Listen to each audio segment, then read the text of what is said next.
Okay, thank you so much, Alan Vason. So it's Tulaima to all of those watching from the Northwest region, particularly who speak the Com language.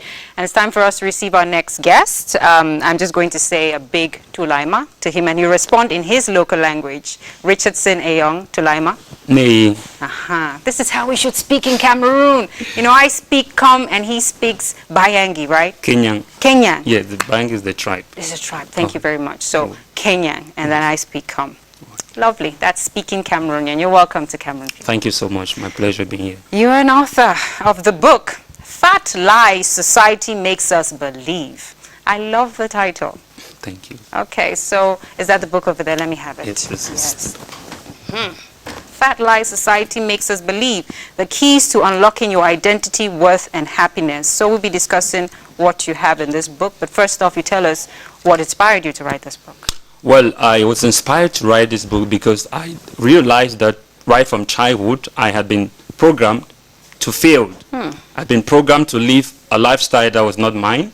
I'd been programmed to think the way people want me to think. So when I began to search this truth, and I realized that all along there was a game that has been put in place to distort my identity and my happiness. So it provoked me to write, to refute these lies, and to make people to understand the importance of not succumbing to these fat lies, as I call them. Okay. Now you've written over 11 other books, so you're a speaker and a purposeful living coach. You just said that you are breaking free from programming. Exactly. Before there's programming, there should be a programmer. So who did the programming? The programming is a society, and the society involves the media, it involves cultural values, it involves the system, it involves our parents, and it even involves our own disillusions. So it's a whole of network that has been put in place to direct and to guide how we live our individual lives. You know, everything has its rules, and life has its rules as well. Why do you feel this programming is wrong if it's just a guide? Well, the program is wrong in the sense that it doesn't enable individuals to express themselves. Let me take the school system, for example. I might not want to study mathematics, and because of the system, the program that is in place, I'm forced to do math. That's an example of programming.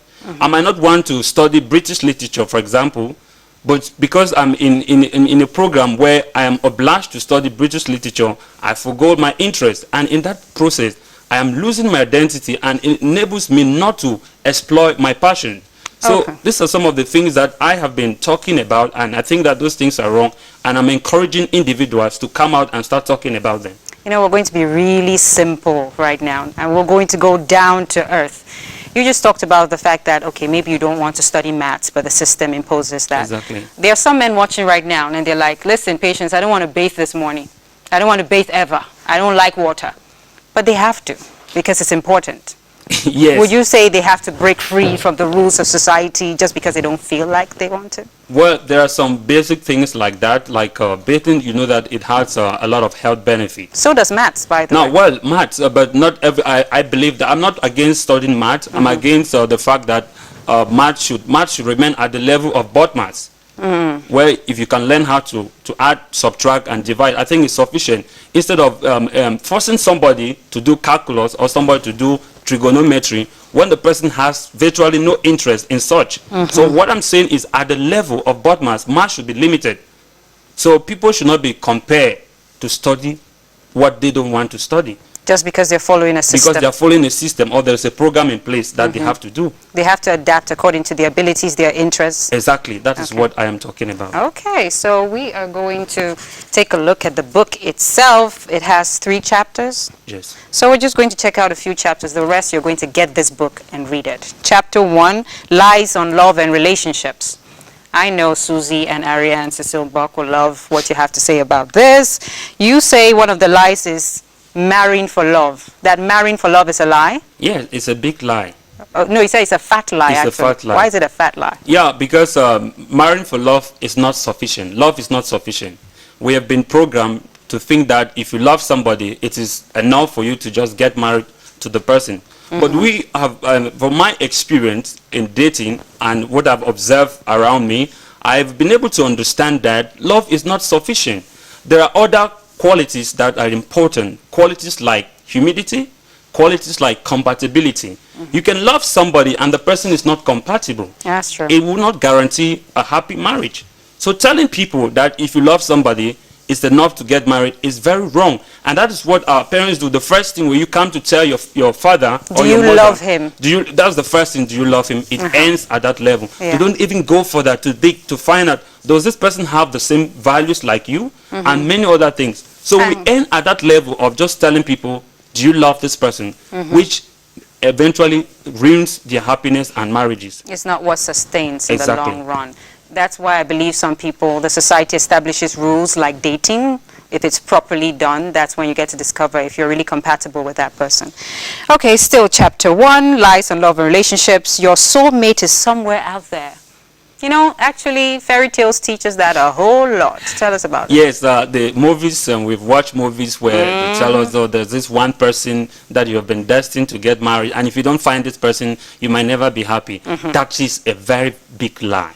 There's no one person that you have been destined to marry. Yeah. And the question I always ask people, what if that person decides to get married to another person? Yes, he has some other soulmate. Does it mean you're going to stay single forever? Or what if that person decides not to get married to you? What happens? So I think it is very wrong. And even in religious circle, we are promoting this lie where somebody comes and tells you that God has told me that this is the only person you have to get married for you to be happy. So we have to encourage people to love based on choice, not based on some stereotypes that have been established by society, like you have a soulmate. Because people feel that, well, if I don't get married to my soulmate, I might not find happiness. Yeah. I used to think when I was young, I remember my childhood love, it was something that I believed in this fairy tale, that if I don't get married to this girl, I might never find happiness. Yes. And I tell you what, this lady is already married. So had it been, I believe that like maybe I will remain single and I might never find happiness. Are you married? I'm not married. So maybe that's why, because she's already not married. actually, not really. So I think it's something that young people, especially young people, because that's where my concern is. Those who are already old, they have lived their life. Yes. So young people need to break out from this That's true. Those beliefs that you have a soulmate someplace, you have to look for that person or else you'll be sad forever. A very fat lie, according to this book. Very fat lie, actually. Chapter 2, you talk about culture. Fat lies culture tells us about success and money. And one of the things you say is money is the root of all evil. It's a fat lie.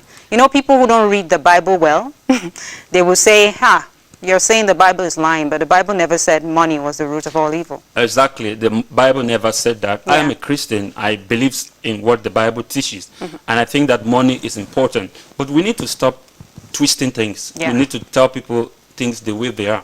Money is not the root of all evil. The Bible categorically states that the love of money.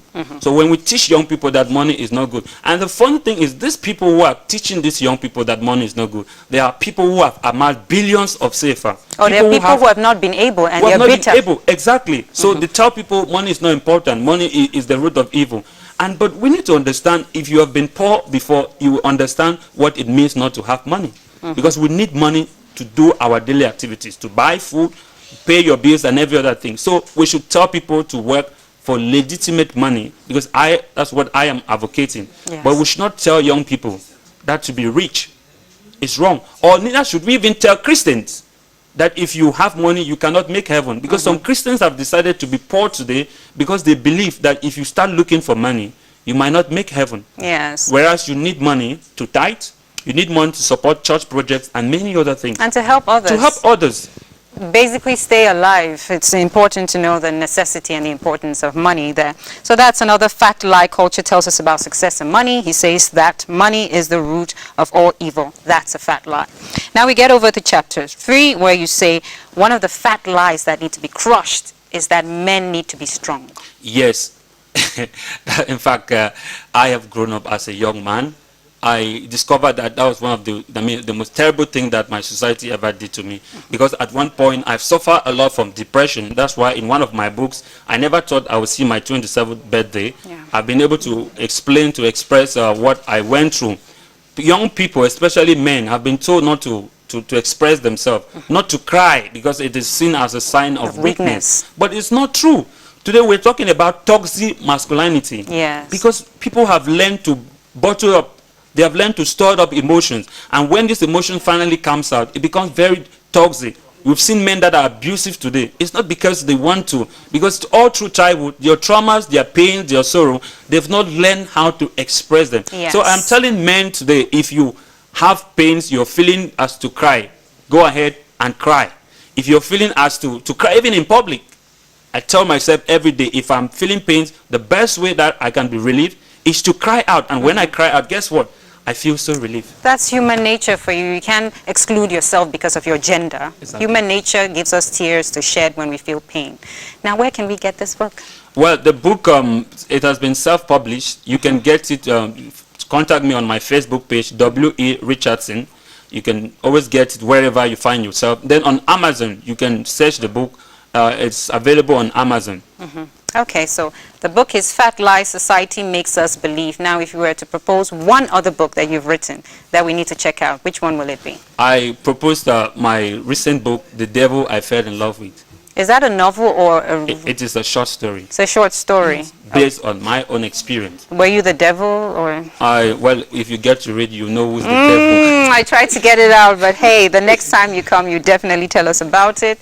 So you write inspiring books like this, fiction as well? Exactly. You do it all? Okay. I do. So what inspired you to get into that, writing? Well, I started writing, it came out of boredom. Okay, Because that's all along, honest. I had never imagined. I was a science student. I did science in secondary. And I had this creative ability, but like I'm saying, my parents forced me to do science, so I killed that passion. But at one point in time, I had to discover myself, and I'm happy that today I am a student of the Department of English Modern Letters, and I'm following my passion. Okay, with 12 books. Yeah, with 12 books. 12 books Final and year more student. to come. More to come, Okay. definitely. Thank you again, Richardson, and hopefully you come back here to tell us more about your My books. pleasure. Until Thursday, I just really want to thank you all for watching the program today. We have equally amazing guests ready for Thursday. So stay tuned to all the programs on CRTV. And okay, that's Richardson saying goodbye to you as well. Cheers.